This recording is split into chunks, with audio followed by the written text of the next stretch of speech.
Wadhi kaunti ma Siaya kama wayudo ni mond liete kaunti ma Siaya dwaro mondo ruch oko moko kuom chike luwo kitgi gi timbegi mabende osebedo ka thiro ratichgi kod dongruok magi. Kotelegi kod MCA ma South East Lego Ward Scholastica Mado, mond lietego kwedo mokalo moko kuom chikego kaka tero mine, mayo mond liete lope kod chike mamoko mabende hinyo ngimagi mokalo. Koke kaunti ma Siaya, George Amolo miyo waler mathoth e wachni.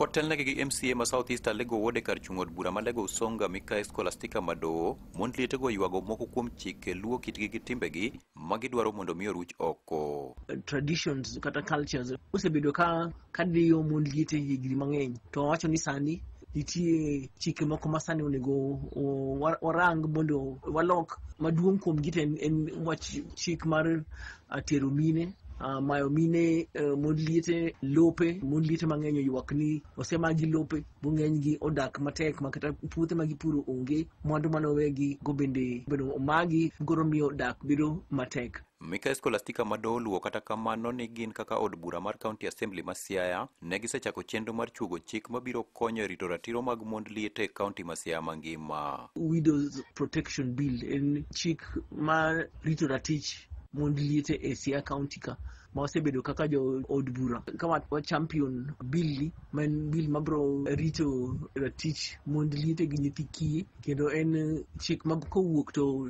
nitie kaka obro loso committees e sub county mar widows makantie weche momako mond liete gi nyithi kiye to nitie kama office magiringe. Nokawo thuolono mar jiwo mond liete e Siaya County kae mondo miyo ne ni oriwore mondo gibed gi duol motegno manyalo konyogi nyaka e weche mag dongruok.